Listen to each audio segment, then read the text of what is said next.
Bonjour, Yannick Mallet, constellateur familial, psychanalyste en Seine-et-Marne et dans le 12e arrondissement, à Paris. Aujourd'hui, j'aimerais vous parler, en continuant à explorer la philosophie de Bert Hellinger, qui est une philosophie phénoménologique, comme je l'ai dit la dernière fois, c'est-à-dire que tout ce qu'il expérimente, il essaye de le théoriser et ensuite de le remettre en pratique, ce qui fait que la pratique des constellations familiales a beaucoup évolué au cours des 50 ans quasiment où il a pratiqué cet outil.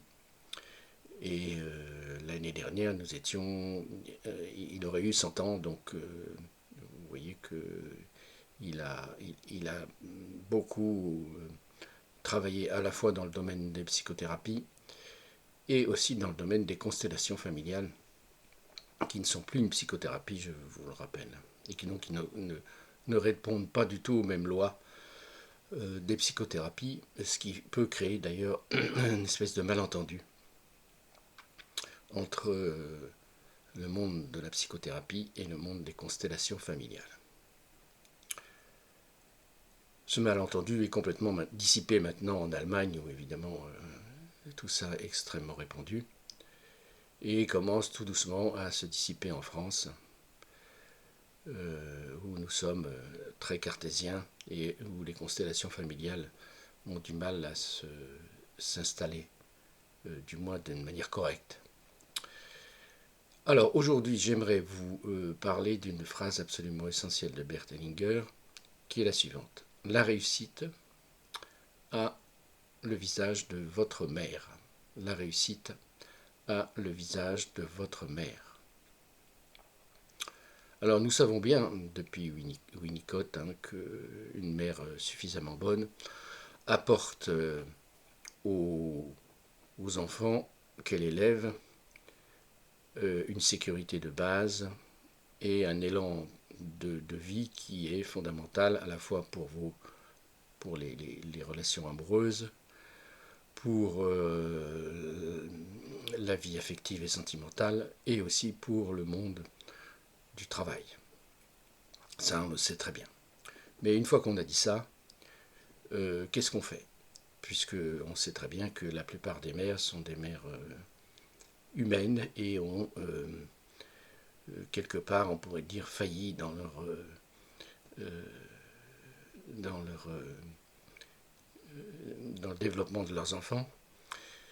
Bert Hellinger, lui, il renverse complètement, comme beaucoup de ces pratiques, il renverse cette conception de la mère suffisamment bonne, qui fait de nous, d'ailleurs, de mon point de vue, des enfants exigeants et gâtés, et qui fait de nous que nous sommes toujours en récrimination vis-à-vis de nos parents. Or ça, c'est pas la bonne chose, comme je l'ai dit, pour avoir une propre estime et une estime correcte de soi, sur une précédente vidéo. Donc lui, Bert Hellinger, il renverse la posture.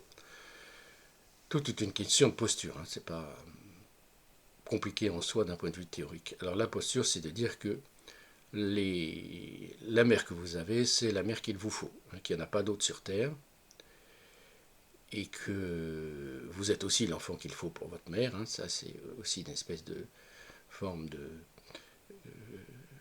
constat de destinée, on pourrait dire ça comme ça.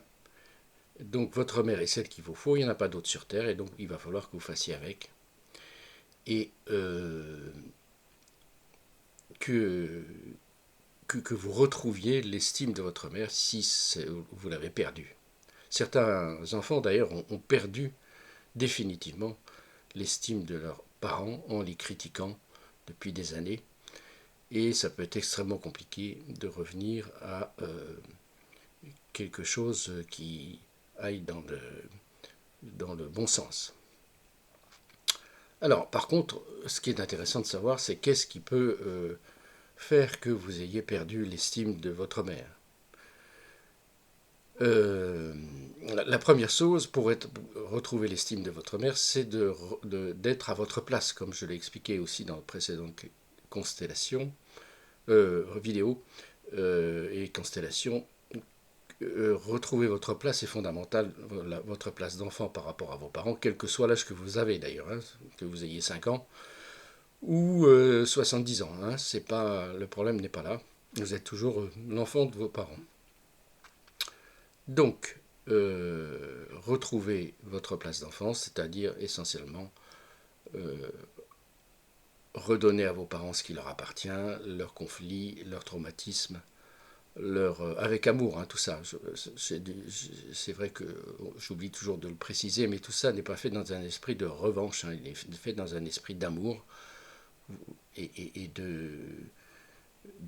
pour faire que l'amour aille dans le bon sens. À partir du moment où les enfants restent à leur place et les parents sont à leur place, l'amour circule, et dans ce cas-là, on pourrait dire, comme dit Bert Hellinger, que les parents donnent et les enfants prennent.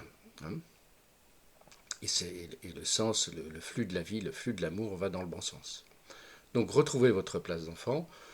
J'ai expliqué ça dans plusieurs vidéos.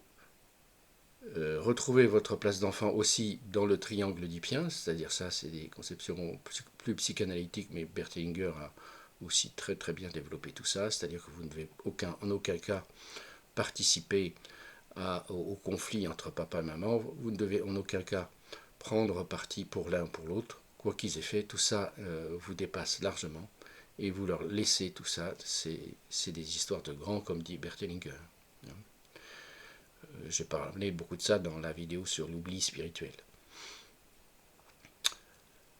Qu'est-ce qui peut faire aussi que vous ayez des difficultés à estimer votre mère? C'est un problème fondamental sur lequel je reviendrai, c'est ce qu'on appelle l'élan interrompu, qui est un véritable traumatisme, dit Bert Hellinger. L'élan interrompu, qu'est-ce que c'est? C'est le fait qu'un enfant, avant 6 ans, précise Bert Hellinger, a pu être séparé de sa mère, soit parce qu'elle a été hospitalisée, soit parce que l'enfant a été hospitalisé. Par exemple, un enfant qui aurait été mis en sanatorium pendant des années ou des mois sans que sa mère ses parents puissent revenir le voir ou confier à d'autres personnes, c'est un traumatisme. Mais quelquefois, ces traumatismes peuvent passer inaperçus, comme par exemple une séparation à la naissance parce qu'il y a une difficulté dans l'accouchement, ou parce qu'il y a une anesthésie générale et une césarienne, et quelquefois le lien est difficile à renouer, et certaines femmes d'ailleurs en ont conscience, et nous expliquent que ça a été compliqué. Mais une fois que l'enfant est adulte, c'est à nous, en tant qu'adultes, à refaire le chemin vers notre maman, s'il a été coupé pour quelque raison que ce soit. Donc ça, c'est une pratique particulière qu'on fait surtout en groupe et qui demande beaucoup de courage au client s'il est concerné par cela, et qui consiste à faire donc retourner le client vers sa propre mère, sans récrimination, sans jugement. Et c'est souvent des constellations qui durent très longtemps et qui sont éprouvantes. Évidemment, vous ne pouvez faire ça qu'avec un constellateur qui a lui-même un lien avec sa mère tout à fait correct. Hein. Si un constellateur n'a pas un lien correct avec sa propre mère, il ne pourra pas aider la cliente ou le client en question. Mais je reviendrai sur ce problème de l'élan interrompu qui est un traumatisme, nous dit Bert Hellinger. Qu'est-ce qui fait encore que vous ayez perdu l'estime de votre mère? Votre mère peut avoir disparu très très tôt aussi. Alors là, le gros problème, c'est que souvent les enfants sont très en colère, inconsciemment, de la perte de des parents, et en particulier de leur mère. Or, la colère ne résout rien. C'est un sentiment secondaire, ça aussi je reviendrai là-dessus. Ce qu'il faut, c'est revenir au sentiment primaire, et le sentiment primaire, c'est prendre conscience du manque. Hein, c'est-à-dire, aujourd'hui, je vois combien, maman, tu m'as manqué dans mon enfance et dans ma vie. Voilà, et rentrer dans le chagrin. Ça, c'est thérapeutique. Évidemment, ça ne va pas se faire du jour au lendemain non plus d'accepter ce décès. Voilà. qu'est-ce que je voulais dire d'autre encore par rapport à ça? Qu'est-ce qui peut affecter Oui, ce qui peut affecter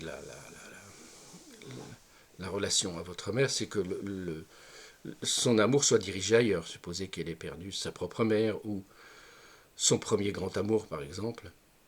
Il est fort possible que donc l'amour soit plus dirigé vers son mari, ni vers les enfants qu'elle a eus avec son mari, mais dirigé vers ce qui était avant sa vie, c'est-à-dire le décès de sa propre mère ou le décès de son compagnon ou de sa compagne qui était là avant.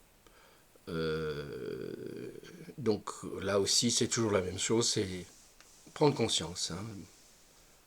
À partir du moment où on met de la lumière sur des choses qui étaient restées secrètes ou dans l'ombre, c'est déjà beaucoup en constellation familiale et le chemin vers le pas suivant est déjà fait.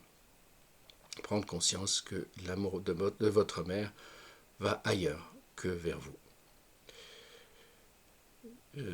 Voilà.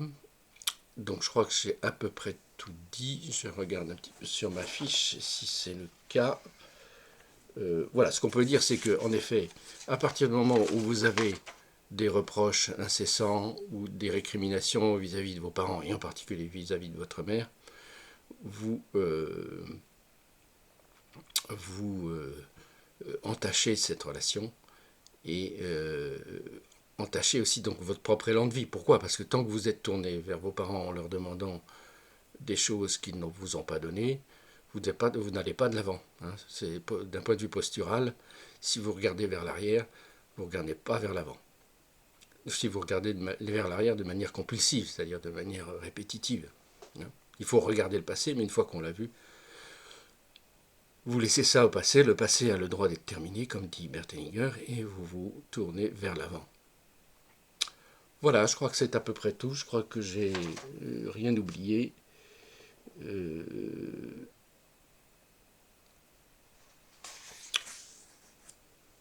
Voilà. Donc, en effet, regardez où vous en êtes par rapport dans cette relation à votre mère qui est fondamentale dans la pratique des constellations familiales